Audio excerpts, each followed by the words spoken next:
suasana pagi, secangkir kopi hitam dan sepotong roti, ditemani hangatnya mentari, membawa semangat menyambut hari ini. Assalamualaikum warahmatullahi wabarakatuh. Kembali jumpa dengan saya Yudi Hartanto, paramedis veteriner. Dulur ngarit, dulur timpal, bos-bosku sekalian.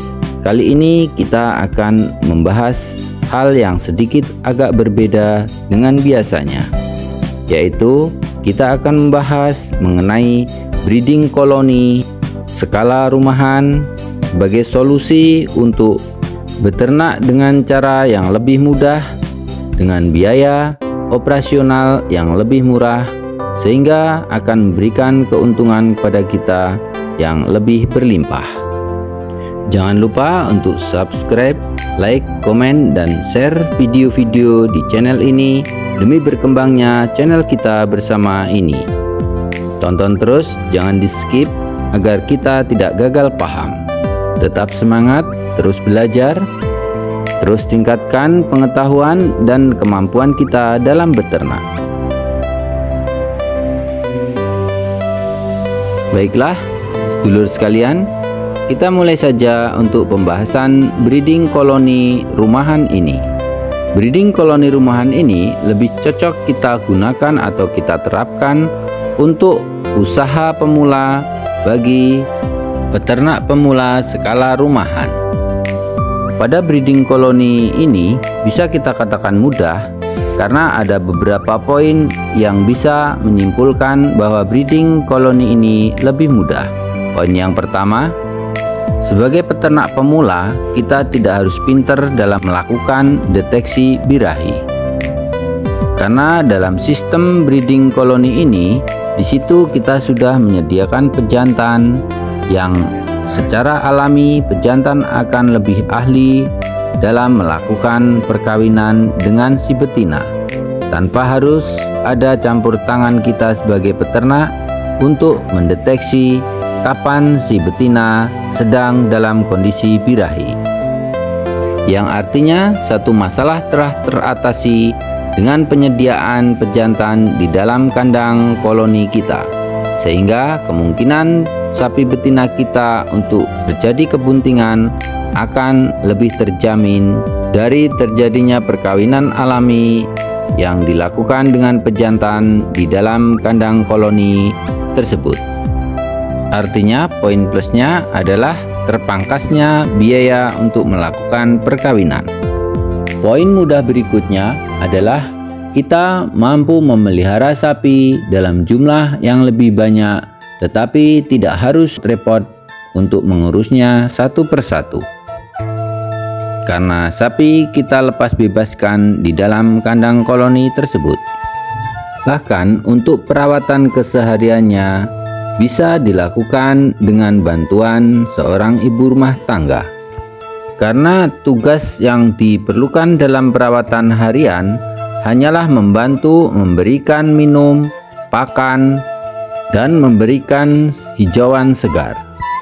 Poin plusnya, tenaga kerja dalam perawatan hariannya lebih ringan dan lebih efisien. Bahkan cukup hanya dengan bantuan seorang istri. Kemudahan berikutnya adalah bahwa kotoran ternak tidak harus setiap hari kita bersihkan. Sapi atau ternak akan lebih sehat karena leluasa dalam bergerak dan ternak lebih bebas dan aktif.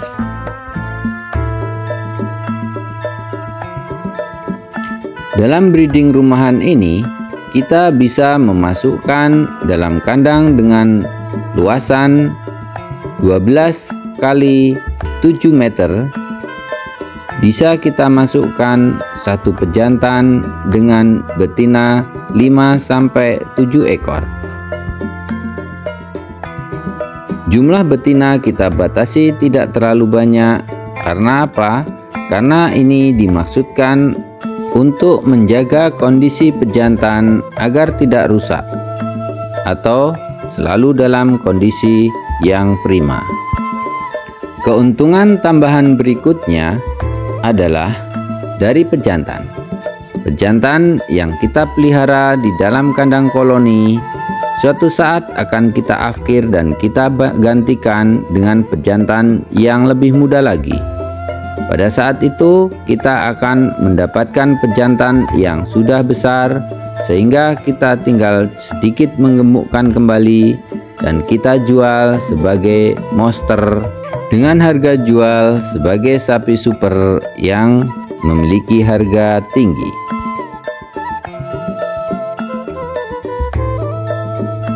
Sedulur ngarit, sedulur timpal, bos-bosku sekalian, melihat dan menyikapi adanya kemudahan dan efisiensi serta keuntungan yang ada pada kandang sistem koloni rumahan ini, lalu sebagai peternak pemula timbul pertanyaan, hal-hal apa saja yang harus kita persiapkan untuk memulainya? Tentu ada konsekuensi yang harus kita penuhi dalam memulai usaha sistem koloni ini, di mana kita harus mempersiapkan kandang dalam ukuran yang cukup besar untuk menampung satu pejantan. Dengan 5-7 betina, kita membutuhkan kandang dengan luasan 12 x 7 meter persegi. Dan itu harus diikuti dengan persiapan atau ditunjang dengan adanya gudang pakan.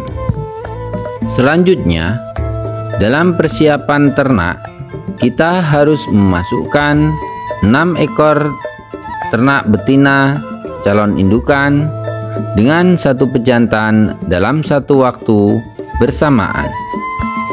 Hal ini dimaksudkan untuk memudahkan dalam proses penyesuaian atau proses adaptasi antara ternak yang satu dengan ternak yang lainnya. Selain itu, kita juga membutuhkan kandang untuk indukan yang sudah hamil tua, yaitu kandang persalinan. Indukan kita pisahkan ke kandang persalinan dari mulai bunting 7 bulan atau bunting tua. Setelah 1 bulan indukan melahirkan, indukan kita masukkan kembali ke dalam kandang koloni. Demikian sedulur ngarit, sedulur timpal, bos-bosku sekalian.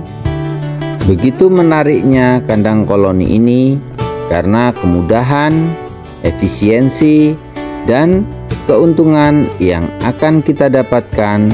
Maka untuk mendapatkan hasil dari usaha ternak kita agar lebih maksimal, mari kita lebih mempelajari tentang breeding system koloni ini. Melalui video tentang breeding system koloni rumahan skala kecil ini dan melihat kemudahan serta kelebihan dari sistem ini, kita berharap ini cukup memotivasi bagi sedulur dan bos-bosku wirausahawan muda untuk melirik dan memulai usaha dengan sistem koloni ini, di mana sistem ini sangat cocok untuk diadopsi atau diterapkan oleh peternak breeding yang mulai berkembang dengan jumlah lebih dari 5-7 ekor, agar kita lebih bisa mendapatkan keuntungan yang maksimal. Selain itu, untuk menunjang terlaksananya breeding koloni ini dengan penyediaan pakan yang lebih kontinu dan tercukupi, maka kita harus juga lebih banyak belajar mengenai penyediaan bahan pakan. Dan itu sedulur-sedulur sekalian bisa peroleh dari channel YouTube kita ini di pembahasan mengenai pembuatan pakan alternatif. Juga pembahasan-pembahasan lain seputar dunia ternak kita, yang itu sangat bermanfaat bagi pengetahuan kita dalam berternak. Demikian sedulur ngarit, sedulur timpal, bos-bosku sekalian, pembahasan mengenai breeding koloni skala kecil rumahan yang bisa kita sampaikan. Tetap semangat, terus belajar. Tingkatkan pengetahuan dan kemampuan kita dalam beternak Semoga bermanfaat. Saya Yudi Hartanto, paramedis veteriner. Salam sehat, salam sejahtera, salam bahagia. Sampai jumpa di video-video selanjutnya.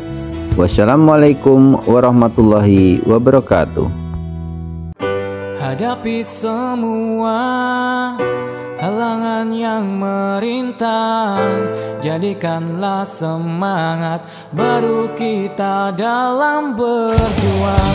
Semangatmu kawan, jadikanlah kekuatan. Kelak ini pastikan menjadi sebuah kenyataan.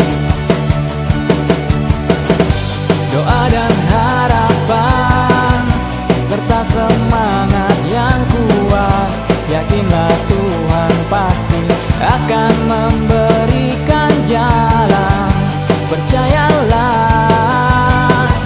dan yakinkanlah hati, bersabar menanti kemenangan itu kan datang. Dan jika kegagalan masih menghambat langkahmu kawan, coba hadapi semua dengan sebuah senyuman, dengan sebuah senyuman. Bersemangatlah, ayo gapai mimpi demi masa depan yang cerah. Hadapi semua halangan yang merintang, jadikanlah semangat baru kita dalam berjuang. Panas terik matahari tak surutkan